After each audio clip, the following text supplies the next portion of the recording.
Welcome to the InStory show. I'm Devorah Spilman, your host, and our theme this season is what does it mean to expand into a new story?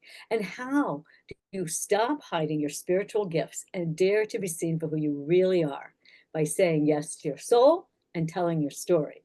So today I am thrilled to welcome InStory expert Susan Bruck. Hi, Susan. Hi. All right, before we dive in, I'm going to read a little bit about Susan. Susan Bruck is a Fort Collins, Colorado-based author, healer, and former Waldorf early childhood teacher whose journey spans from practicing law to guiding others in soul-centered transformation. As a certified sound and energy healer, Susan draws on decades of experience to help others reconnect with their authentic selves. She is the creator of the gentle, intuitive dreamer path methodology and author of 3 books, including her #1 international bestseller, The Dreamer Path, A Journey to Rest, Renewal, and Your Authentic Self.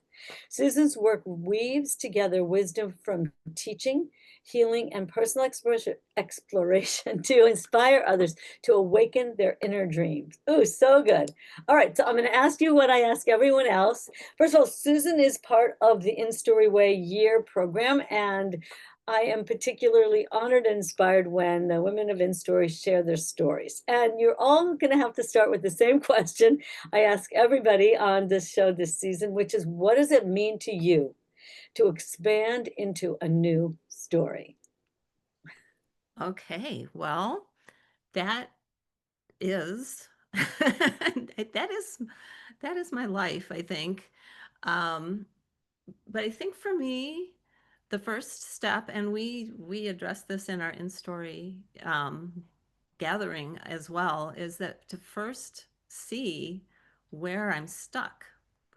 So, because I tend to just go along in life and everything is good and everything is kind of, you know, rolling along nicely, and then all of a sudden I will realize, often all of a sudden, that wait, I'm doing this thing and this thing is not authentic. This thing doesn't serve me.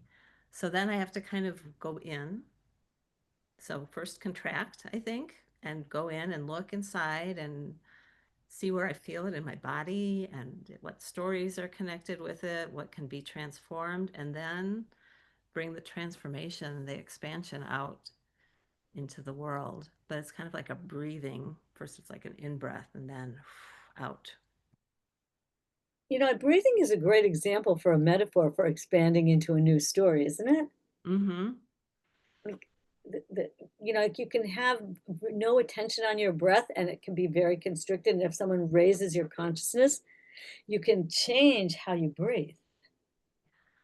Yeah. And we can forget we live in kind of a breathless society. So it's very easy to, I mean, obviously not physically, we can't we breathe Right. all the time or have dire consequences, but we can just be like inhale, we're just taking things in all the time and don't give ourselves a chance to exhale and expand and rest because there's that those transformations take some time and some rest and some quiet for me at least. Maybe we'll get into it more, but I know one of the things we've talked about is the expanded nature of rest, Yes. right? In and of itself. Yeah, rest is a spiritual act. There needs it doesn't I mean rest doesn't have to be like laying down on a bed or a couch. Rest can be going for a walk, rest can be taking a bath or even washing dishes. It can be all sorts of things, but something that just takes us out of that everyday busyness of our world and our minds. Yeah.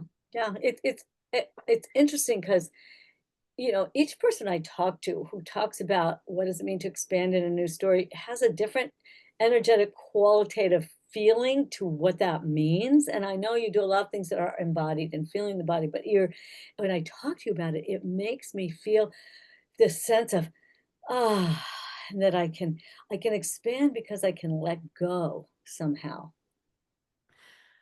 Yeah, I think that I mean it's kind of funny, but even thinking back to when I was in college, people used to come by my apartment to take naps. So I think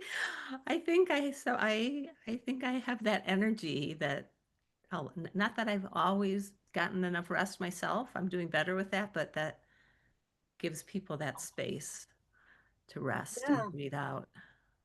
Right, because a lot of, part of what happens in story is sometimes it's seeing I'm always saying people are a little invisible to ourselves. And this is this other side of you that I think does give people a feeling of calm and expansion and letting go. So it's interesting that you now reflect on that, that you remember that as part of your whole life.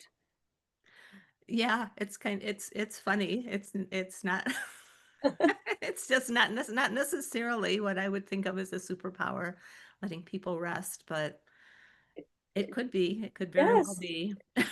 right, because it's so neglected in this particular turn of our culture these days.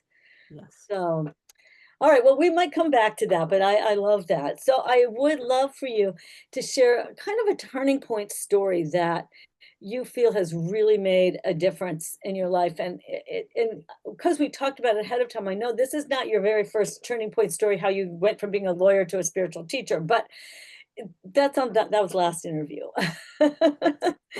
But because I think it's important in our growth, there are always turning point stories of how we're expanding, which is kind of the theme. So tell us, a little bit about what that is for you. Yes. So this started this turning point happened right around the time of our last in story show. I had already started writing my book, but it was in a whole different organization format. And as I was writing, I started to realize, because I really wanted it to be an authentic expression of who I am in order to hopefully inspire other people to take this journey back to their authentic selves. But I realized that what was something was missing, and I wasn't talking about my spiritual life.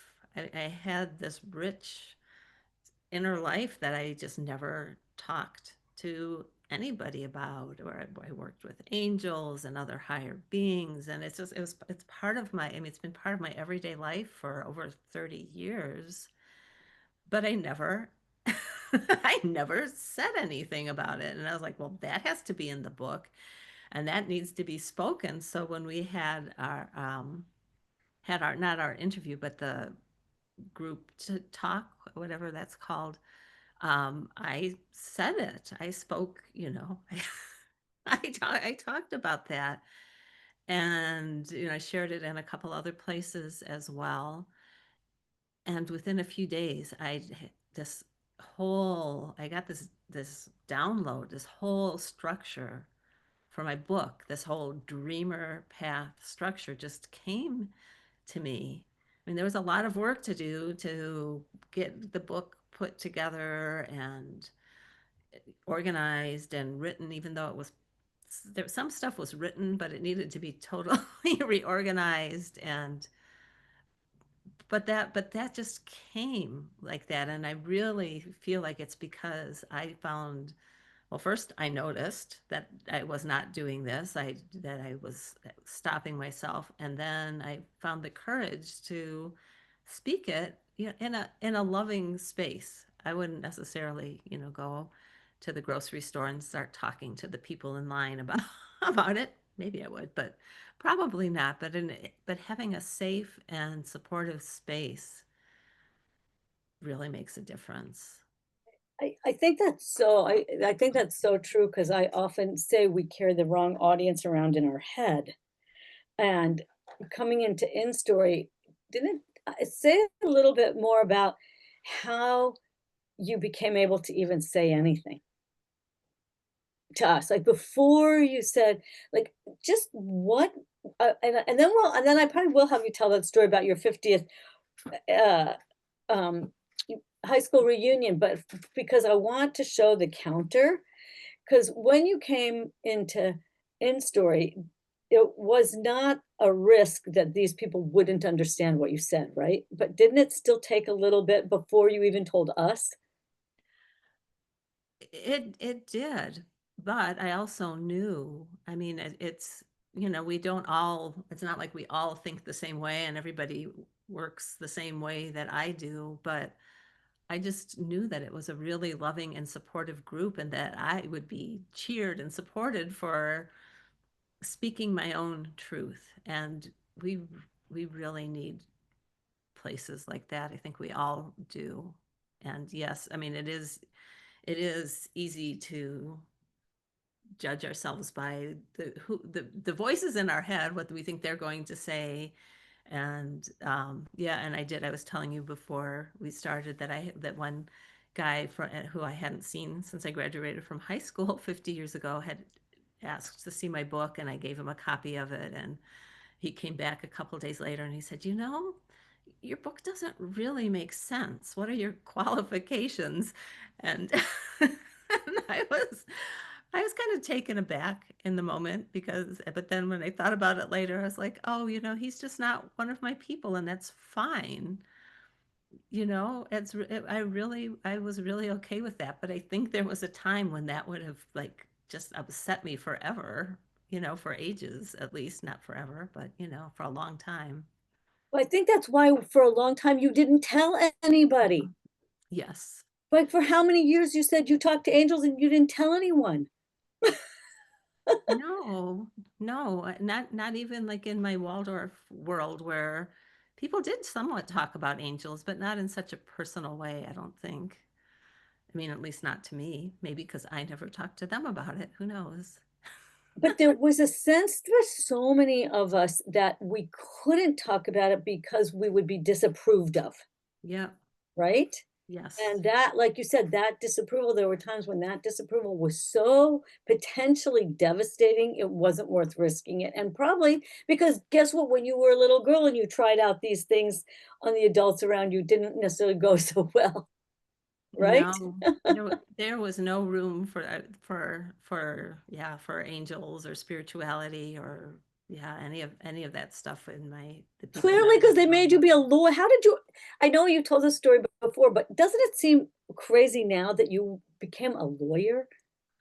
Yeah, but I was trying to be a good girl. I was trying to Right. do what was expected. I was trying to, make my parents be proud of me.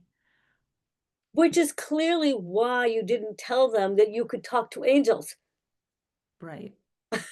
Yes. No, that would not have won their approval. Right, and then what happens is when we get older, you still have the voice of your parents, your school, your church, whatever it is in your head. So when you imagine talking about angels, you hear the wrong audience in your head, right? So you didn't tell anyone because you were pretty sure that you would get ridiculed or disapproved of or whatever, right? Like, why would you Yeah. do that? Yeah, but it wasn't even a conscious choice. It wasn't like, oh, I'd like to talk about this. But no, it just wasn't even like in my consciousness to think about the possibility, let alone actually doing it. Until when? When did it become in your consciousness a possibility? Well, I mean, as I was started writing the book, and I was like, well, it just wasn't feeling right. I was like, there is something missing that I'm not saying, and what is it? And then I was just like, oh, darn. I might have used a different word. I don't know.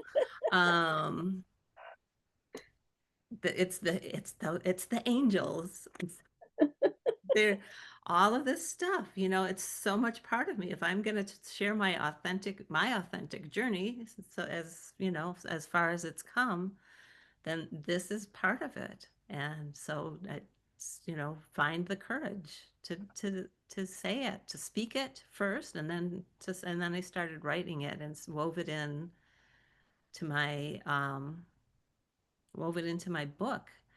And can I share about my other one of my other big realizations, Yeah, yeah, please, please do. because writing this book was a huge it was a huge transformation for me, the whole doing of it.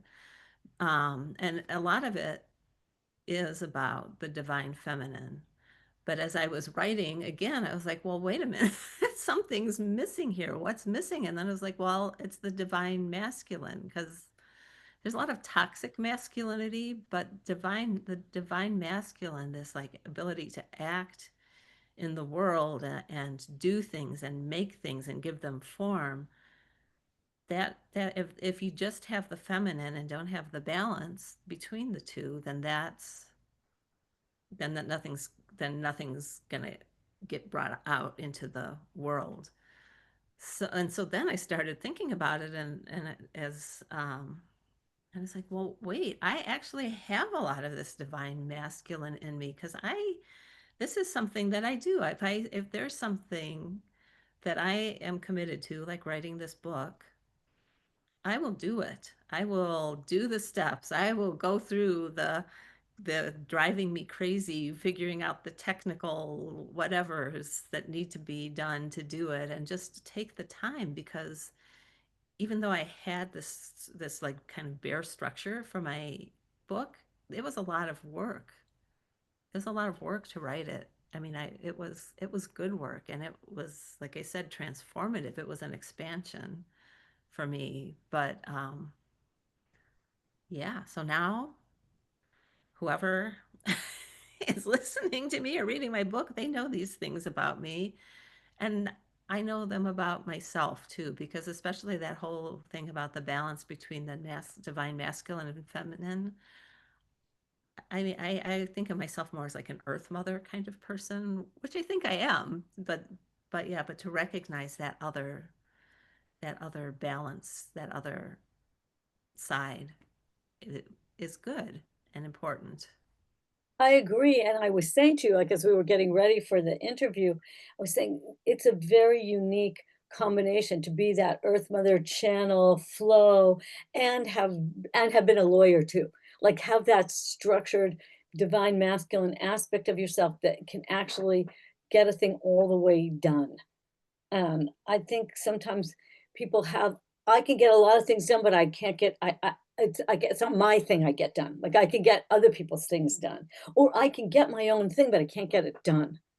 Right, because there's sometimes people have really strong abilities on one side of that spectrum or the other, and what you're saying is that you're seeing how you integrate the 2, and I think this process of integration is a really fundamental part of what happens to us as we get older and realize that I can't just do this, and I don't have to just do this, I can bring them together, like, just because you don't wanna be a lawyer anymore doesn't mean the skills you developed are not useful. Right? So that's this integration, which you're calling the divine feminine and the divine masculine, but you can call it whatever you want. But it's these parts, I think, that so many of us really worked hard at one thing, and then that thing became too constricted. And then we developed another thing, and then there's the next that integrates. I don't know. What do you think about that? Yeah, I think that's very true, and I think that's been one of the gifts of InStory for me too, is that you hold that space of, let's bring it all together. Because I kind of grew up thinking, you do one thing, you get a job, you do one thing, you're a lawyer or you're a teacher, or, but to integrate those things and bring them all together it's really a gift. And I also think, one of the things that I've been focusing on in my book and just in all of my work is that I realized that focused a lot of my energy outward. So like I'm a nurturer, I was an early childhood teacher for 25 years. I raised my two amazing, wonderful daughters. I like to take care of people. I'm good at it, but a lot of the time it was like also a way of avoiding, not consciously, a way of avoiding looking inside and dealing with my own, children, whatever, goddesses, whoever's in there. There's all sorts of pieces and beings in there, but but I didn't deal with any of them. And not to beat myself up about it. It just was, the time wasn't ripe yet, and now it is. I think that's exactly right, that there are different times for different things. And it's just when we get older, I don't want people to beat themselves up about the old thing just Right. because you finished it, right? Like, how do you integrate? it as a tool, like you said. So you're not going to be a lawyer now, but your ability to get focused, get a thing done, to follow through, to tolerate the difficulty of a project, right? Because if you're making a project come to fruition, not all the steps are as fun as the original download, let's just say. Right. Right. Right? So I feel like you can hold this space for people to both trust like their spiritual elevated selves, and to trust that their content has value, and to tolerate the difficulties of shaping it in a form and following through. So I don't know, maybe you can talk a little bit about that. Well, I mean, that's kind of what this whole my book is about, and this whole dreamer path like framework is about. It's about, well, it's a lot about, it's about dreaming as a way, dreaming our way back to our authentic selves, because most of us, I think, and especially women, we, just set aside parts of ourselves. We start when we're really little, that, you see, I mean, not just women, men do this too. We set aside or exile or whatever, or beat up these parts of ourselves that don't win us approval, or that we think don't win us approval. And so there's a lot of ourselves that are scattered or hidden. So this is about, really about gathering ourselves back together, honoring our bodies, honoring our need to rest. Because when you're busy beating yourself up, I speak from personal experience, it's hard to rest when you're in the middle of beating yourself up. Um, which is why we need community, and that's why the InStory community is so important. And it's also a part of my dreamer path structure really calls for community as well. But we need, before we can connect with other people on a deep level, we need to find that in ourselves. Because I've always been around people, I've always had friends, but I haven't always felt seen and known. Not and it's and not because of anybody, and because I hid it. I hid these parts of Right, myself away. right, right, right, right. So say a little bit about what is the dreamer's path that came to you. Okay, I'm just gonna read it so I don't Yeah. forget just just the steps. So um it's based on the word dreamer. It's an acronym. So D is dream into your body, dream into wholeness. R, rest in the arms of the Divine Mother. E, embrace all of yourself, enter the enchanted story world. Mm. A, angels and other unseen allies. M, meet the mystery. E, express your truth and reweave your story. R, root yourself in spirit and community. Rest in your radiant wholeness.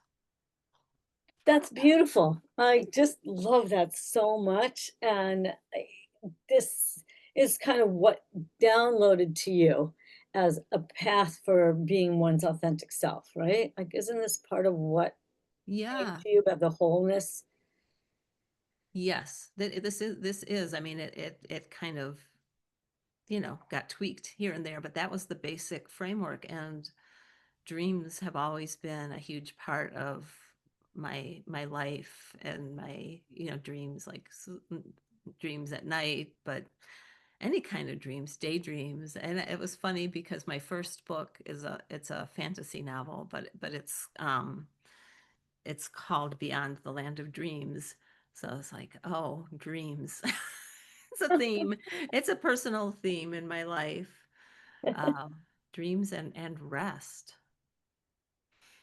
Yeah, I love how rest has come up. It's come up in our calls a few times, this much more expanded consciousness of rest, which I really love. And obviously, dreams don't come when we don't, like you said, if you never slow down or stop, you can't receive this other realm, right? Whether it's creative or spiritual or dream, like it's, if you're just busy responding and putting out, just that, this realm doesn't come to availability. No, we can't find it in the busyness. right, right. Um, yeah. That comes to me over and over again is how do you find that stillness? And there's all different paths to that, but to value it is so important. Like your book really helps people have a simple but profound structure to value that state of expanded rest in order to receive, right? Otherwise, it just won't happen. It no, it does it's not going to happen on its own because our society isn't shaped that way. Our society Right, tells us that whatever value we have is based on what we produce. right, right, right. All right, so tell us a little bit about your free gift so people can just take a step to start, whoosh, you know? Yes. Well, so my free gift is a video of I've read the first chapter, Dream into Your Body, Dream into Wholeness. So it's really a first step on the path. So I've read the story, I've shared in the video and the images, I've shared some of my artwork and some nature videos, little nature videos that I've taken. There's some soft piano music under it. So it's a restful, dreamy experience in and of itself. And also I'm including the PDF of the first chapter. So if people would rather just read it, they can do that too. Um, but yeah, it's an invitation to rest and dream and come back because I don't think that, I mean, we are whole, but we forget. Right, and it's like a meditation, like, when you get this free gift, just let yourself turn on the video and let it wash into you, 'cause just Susan's voice and the sound and the images, it's like a meditation the way you created it, and it's called Dreaming into Wholeness into the Body, and it is such a beautiful starting place because you have to start somewhere. Right? Like, otherwise, it's just we're just trying to get another thing done. But this will allow you to stop and to breathe and to feel and to reconnect to your body, which is this, I don't know, it's such an important starting place. And maybe you can even say a little bit about why you started there. Well, I just think that our bodies hold all this wisdom and they hold all these memories and they hold these parts of ourselves that we've ignored or tried to quiet. They're all in there. So if we and so sometimes it's uncomfortable to come back into your body, but it's really important to find a way. And in that chapter and through the whole book, I offer different practices. So I mean, I talk about meditation, but also about some of the things I mentioned earlier, like washing dishes or going for a walk or just looking out the window and or even just taking 3 mindful breaths, just anything to kind of disrupt that cycle of busyness and that cycle of outwardness. Because I think a lot of us who are nurturers forget to do that for ourselves. And I would never treat like other children or other anybody the way I have treated these parts of myself unknowingly. I mean, I wasn't aware of it.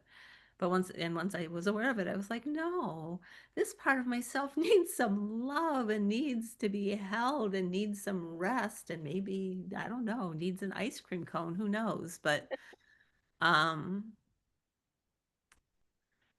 yeah, sorry, I just kind of meandered off where No, no, where no, but that's part of it is allowing oneself to meander off now and again, to yes. drift, to allow this instead of holding so rigid to an intent to get it done and produce. I love this. So what I encourage everyone, get the free gift and listen to it while you wash dishes or while you go for a walk. Like, listen with that more open instead of people say, shut all your tabs and focus only on this. Let's invite them to listen no matter what they're up to. Yes. And listen, yeah, you don't have to sit quietly. You can, of course, if you want. You can listen to it and my voice is good at putting people to sleep. You can listen to it when you are trying to fall asleep. with Exactly. So that's a great idea because, there is a whole thing about listening to something calming and story like to fall asleep. So get the free gift, listen to it to find that place of rest. You guys can all pop into the InStory World Facebook group, share what happened when you listened. Um, and Susan, leave us with the last thought or two before we wrap up. um I think that dreaming, that finding our way back to dreaming is how we find our way home to ourselves, but not only home to ourselves, but to back to our connection with the earth and with nature. And you are already whole. It's more a matter of remembering than fixing. Oh, I love that. It's more a matter of remembering than of fixing. Oh, that's so good. All right, Susan, thank you so much. And everybody watching, take this all to heart. And remember, as I always say in farewell, to go out in the world, share your story, live your purpose, and be a blessing. Bye, folks.